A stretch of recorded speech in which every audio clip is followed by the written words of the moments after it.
We really don't need and lots of friends. Mas importante kahit konti, basta naghihilahan kayo pataas at masaya kayo magkakasama, okay na yan. Damihan ng failures, ngumiti lang lagi, matuto, kung kaya nang wag ulitin, much better, and mag-improve na mag-improve. Kung mapagsasabay mo both, yung passion mo at yung income mo, na pag-isa mo, swerteng-swerte mo at jackpot ka. Kumusta po kayo? At ang pag-uusapan po natin ngayon is life lesson, realization as you get older. Okay? Number 1, time is precious. Totoo yan kasi grabe. Kami could still remember ng elementary days ko na naglalaro ka lang, nag-aantay ka lang umulan, nag-aantay kang walang pasok sa school, nag-aantay kang mag-run out, maglalaro kayo ng taguan. Grabe, inabutan nyo ba yung classmates? Sa mga Gen Z ngayon, hindi ko alam kung inabutan nyo pa yung napakasarap maligo sa ulan, napakasarap na ang nilalaro nyo, tumbalata, ano pa ba yun? Luksong baka, Chinese garter, jackstone. Inabutan nyo ba yun? And yung sabay-sabay kayo manonood sa TV kasi iilan lang ang merong may, anong tawag yan? Iilan lang yung merong Betamax o VHS. Minsan pupunta yung kapitbahay mo sa'yo, may daladalang, ano tawag yan? Bala ng Betamax, makikipag-rewind. Tapos biglang ngayon, ganito na yung mundo. And honestly, siguro mga 25 years ago, sobrang ibang-iba ang mundo at ibang-ibang mundo din ngayon. And marami din minsan na sobrang parang importante sa'yo noon. Pagdas ngayon, parang wala nang kadating-dating. Kaya para sa aking classmate, ano man ang stage mo right now, i-enjoy mo yan sa pinakasagad na pwede mong i-enjoy. Kasi baka isang araw wala na yan sa'yo at manghinahayang ka at gusto mo pang balikan, pero wala na. Kaya para sa akin, enjoy ang moment. Yan ang isang natutunan ko because time flies so fast na hindi mo malang namamalayan, wala na yung mga dating nakasanayan mo. Sa ating number 2, health is wealth. Yes, classmate, napaka-importante. Kasi ako, at my age, nakakalaro pa rin ako ng basketball, napaka-active ko pa rin. Kasi malaking factor na nagtitake ng mga supplements. Para maintindihan mo, classmate, hindi po sa binibentahan kita. Kasi marami naman supplements sa labas. Pero natutunan ko lang po sa company namin, na napaka-importante nagtitake ka ng supplements. Kasi kaya siya tinawag na food supplements. Yung mga nutrients na kailangan ng katawan mo, since we are living in a fast-paced world, na madalas na hindi healthy ang mga kinakain natin, especially pag mga fast food, junk foods, di ba? Hindi siya mga healthy since hindi niya nasusupply yung nutrients na kailangan natin. Kaya doon natin kakailanganan yung food supplement. And eto, classmate, mamimili po kayo. Ang terminology ko dito napakasimple. Ano bang gusto mo? Gagastos ka sa katawan mo na wholesale na may sakit ka or gagastos ka sa katawan mo na retail na magiging healthy ka? Anong ibig sabihin nun?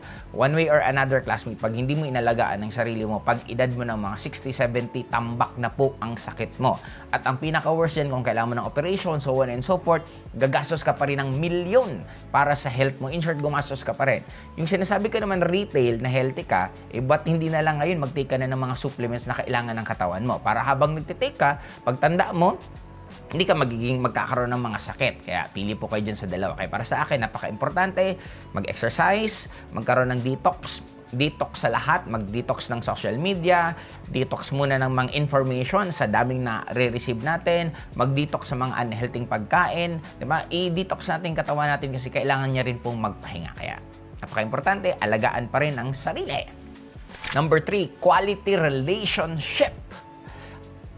Ang pinakamagandang gagawin natin, classmate. We really don't need lots and lots of friends. Mas importante kahit konti, basta naghihilahan kayo pataas at masaya kayo magkakasama, okay na yan.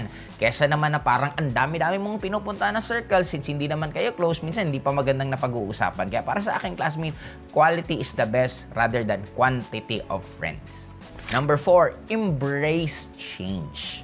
Kasi hindi mo mafe-feel yung happiness na hinahanap mo kung ang gagawin mo yung palaging nakasanayan mo. Kasi totoo lang, yes, lahat naman po tayo, we are afraid of change kasi nagiging equivalent po ang change ng pain. Kaya marami po sa atin ayaw po talaga ng mga tinatawag na changes. Pero nandun kasi yung pinakamasarap na pakiramdam. Kaya para sa aking classmate, explore.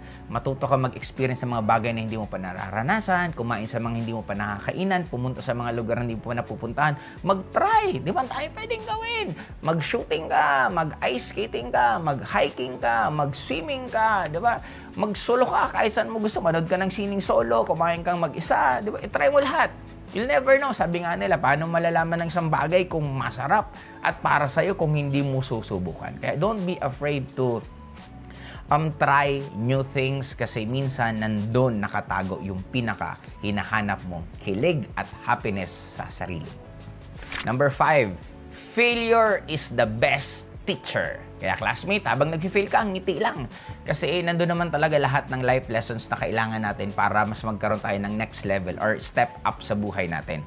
Kung dati ang tingin natin sa failures is mali, kasalanan, tanggapin mo siyang masaya, tanggapin mo siyang nakangiti. Kasi walang gumaling sa isang bagay nang hindi siya nagkamali. Lahat ng hinahangahan mo, lahat ng tinitingnan mo, tinitingala mo ng mga tao, kahit anong industriya sila, isusumpa ko, ipupusta ko pala. Sigurado ako meron yan failures at kaya yan naging successful kasi maraming failures yan compared dun sa mga tao na hindi successful. Kaya in short, damihan ng failures, ngumiti lang lagi, matuto, kung kaya nang wag ulitin, much better, and mag-improve na mag-improve. Diyan pa lang na formula lang yan, classmate, malayong malayo ang mararating mo sa mundong to. Number 6, material possession are not everything. Yes, nakakapagpasaya ang material. Totoo din naman eh. Lagi ko rin naman sinasabi, sino ba ang malungkot na nag-shopping? Sino ba ang malungkot na meron kang mga bagong gamit, nakakapunta ka sa lugar na mga gusto mong puntahan? But, always remember this. Kasi, di ba, ito nga binabalik din sa amin minsan na, bakit? Hindi naman lahat ng mayaman masaya. Oo, totoo. Pero, nagiging komportable buhay nila. Kaya lang, ang point ko, classmate, wag lang sana doon na umikot. Kasi maraming aspeto pa tayo sa buhay natin. Meron tayong loved ones, meron tayong personal, sarili mo, meron din, ang pera kasi kailangan for survival. At syempre, kung mayroon kang gustong mas komportable yung buhay, kailangan din yun. Kaya, dapat balance lang. Walang masamang mangarap ng malaki, pero dapat nababalanse mo rin yung mga ibang aspeto na kailangan mo sa kung anong religion mo, sa love life mo, sa personal relationship mo sa sarili mo, sa family mo, at syempre, yung income importante pa rin naman yan. Pero hindi dapat siya lang, dapat balance tayo, classmate. Number 7, follow your passion. Ito, sarap at napaka-komplikado rin nito minsan kasi sabi nila, you need to follow your passion para ka yumaman. Yes, pero depende po yan sa passion mo. If you are just starting at nandun ka pa lang sa survival stage, mas i-prioritize mo yung pwede kang kumita ng malaki. Pag medyo maganda-ganda na ang kita mo, saka mo na isingit yung passion mo. Kaya lang, kung swerte ka na nagkataon, example, you love to vlog at kumikita ka sa pagbablog, tuloy-tuloy mo na yan. Talaga naka-jackpot ka ng sitwasyon mo. Kaya kung hindi ka naman, di ba, example, may work ka, hindi ka na natutuwa sa work mo, bilisan mong kumita ng malaki para makapag-resign ka at magawa mo yung mga bagay na magpapasaya ka. Kung mapagsasabay mo both yung passion mo at yung income mo, na pag-isa mo, swerte mo at jackpot ka. Kung medyo hindi naman, okay lang din. Gawin mo yung kailangan mo gawin for you to survive, for you sa kumita ng monetary, then siguro every Saturday, every Sunday, gawin mo na yung passion mo, at least balance ka lang. Diba, tumatalon-talon ka lang. 1 to 5 days, you are working, Saturday and Sunday, ginagawa mo ng passion mo, and okay pa rin yan. Hindi naman importante na dahil passion mo, dapat araw-araw mo yan. Kasi, di ba parang lagi natin sinasabi, kahit favorite mo lechon, kung araw-araw naman lechon lang kakainin mo, hindi na rin masarap eh. Di ba nagiging masarap ang isang bagay kasi meron siyang connected na memories or emotion habang ginagawa mo yun or habang kinakain mo. Kaya ganun din sa passion, classmate, na para sa akin, ibalanse mo lang, napaka-importante na yan. Kaya yun ang pang 7 natin at dito tayo magtatapos sa number 8. 1, 2, 3, 8. Okay. Dito sa number 8 is live the moment. Okay? Ibig sabihin, kung ano, nasaan ka ngayon. Lagi nga natin sinasabi kasi even ako, ano din ako dito eh, ano bang term dyan? Guilty din ako sa ganito na I always think about the future. Minsan, madalas nga eh, hindi ko na na-appreciate yung nangyayari sa akin sa now moment ko. Kasi nga, parang sa sobrang bilis ng utak ko, kaiisip na ito, gusto ko to ma-achieve, gusto ko ganito. Pag nakukuha ko naman, nakakalimutan ko na maging masaya. Di ba parang, dati grabe, pangarap ko yung silver button. In fairness maganda class mo.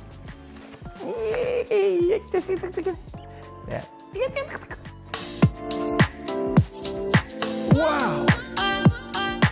Pero this is dumating yung silver button sa bahay, wala, tinamba ko, ayan, dyan ka na. Di ba parang, sabi ko parang ito yung goal ko, kaya nga ako kaya ako nga ginawa yung pag-YouTube kasi gusto ko makaranas at makakita ng totoong silver button. Kaya lang, hindi ko talaga siya masyadong na-enjoy. Kaya isa yan sa i-adjust ko for this year na mas marami akong now moment sa buhay ko rather than kaiisip ng future. Kaya dapat ikaw din classmate kasi sayang di ba? Lalo na napakabilis ang panahon, marami tayong mga sinasakripisyo para makuha yung mga bagay na yun. Kaya dapat kung marami tayong sinakripisyo para makuha yung bagay na yun, dapat marami din tayong oras para i-enjoy yung sinakripisyo natin na nakuha na natin. Kaya dito muna ako magtatapos classmate, hanggang sa susunod.